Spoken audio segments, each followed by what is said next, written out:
Okay, children, now see fourth and fifth part of question 1 of exercise 8.2, in which we have to evaluate this expression, that is sin 30 plus tan 45 minus cosec 60 upon sec 30 plus cos 60 plus cot 45. What we have to do, we have to just put the values and simplify. Values जब तक याद नहीं होंगी, you cannot do this question. ठीक है, तो sin 30 you know is half, so we can put half here, plus tan 45 is 1 minus cosec 60 is 2 upon root 3. ठीक है, same way here sec 30 is 2 upon root 3. Values आप again I'm saying कि values आपको आनी चाहिए. Cos 60 is how much? Half, and plus cot 45 is 1. Then we can take LCM in numerator as well as in denominator. ठीक है, यहाँ पे आपका 1 ले लीजिए डिनोमिनेटर में, यहाँ भी 1 ले लीजिए. So these have their LCM as 2 root 3.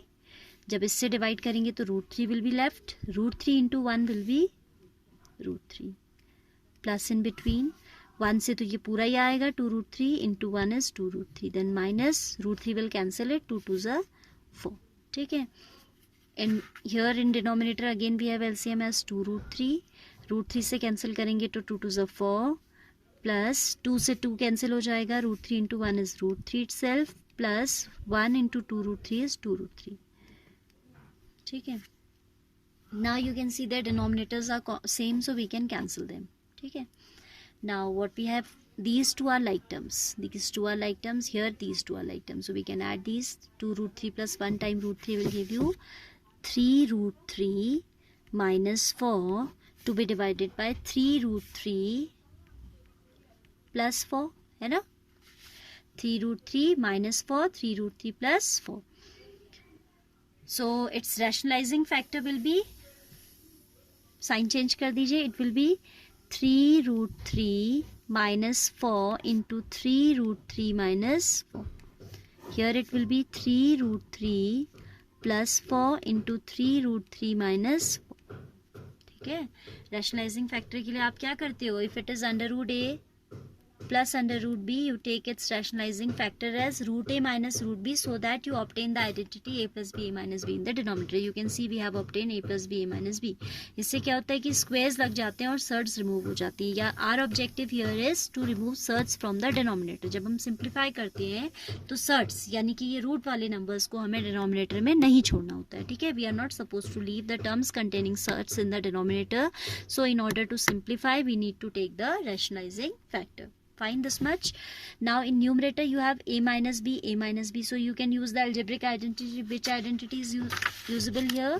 This is a minus b whole square equals to a square plus b square minus 2ab. से साइड में लिखिएगा. ठीक है, and in denominator it is a plus b into a minus b, that is a square minus b square. ठीक है, तो ऊपर आ जाएगा a square, that is 3 root 3 square plus 4 square minus 2 into 3 root 3 into 4 divided by 3 root 3 square minus 4 square. ठीक है, ऊपर क्या आया, a square plus b square minus 2ab, नीचे आया a square minus b square. This is 3 3 9 3 27 plus 16 minus 2 3 6 4 24 root 3. ठीक है, and that will be equal to 27 upon 27 minus 16. ठीक है, 27 plus 16 will be 43 minus 24 root 3 to be divided by 11.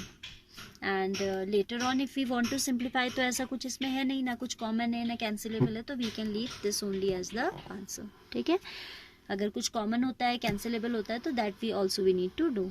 I hope this is clear. इसके लिए आपको कुछ चीज़ें पता होनी चाहिए. क्या चीज़ें आपको, what are the things required to solve this question? First of all you should know the values of all these trigonometric ratios. ठीक है, then you should have the knowledge of surds. Dealing with surds you have done very well in class 9. अगर किसी को doubt है तो उसको solve करें दोबारा से. If any confusion still is there, if still there is some confusion, you can share your problem कि this type of sums I am having difficulty in doing, so I will help you. Fifth one, otherwise I am considering that you have done in previous class, तो आपको आता ही होगा search से deal करना. तो fifth one you can see 5 cos square 60 plus 4 sec square 30 minus 10 square 45 upon this. ठीक है, यहाँ भी वही काम है कि आप वैल्यू रखिए. cos 60 आपका होता है half, so it will be 5 into half square. I have told you in previous video somewhere that cos square 60 है जैसे, तो हम इसे लिख सकते हैं cos 60 होल स्क्वायर. तो this step now I am skipping. आप भी स्किप कर सकते हो, ठीक है, क्योंकि इतना हमारे पास एग्जाम में टाइम भी नहीं होता, तो हम डायरेक्टली इसके बाद ये लिख देते हैं. cos 60 हाफ होता है तो सीधे वैल्यू रख देते हैं. अंडरस्टूड है कि this square will go outside when we put the value. This will go as whole square, ठीक है. So I am directly putting ये वैल्यू हियर. प्लस sec 30 हमारा होता है 2/√3. So 4 times 2/√3 whole square minus 1045 is 1 square. ठीक हो गया. Then this is sin 30 is half square, cos 30 is √3/2 square. Then this is 5 into 1 square is 1/4 plus 4 into 4/3 minus 1 whole divided by 1/4 plus 3/4. This is 5 upon 4 plus 4 4 is 16 upon 3 minus 1 whole divided by 3.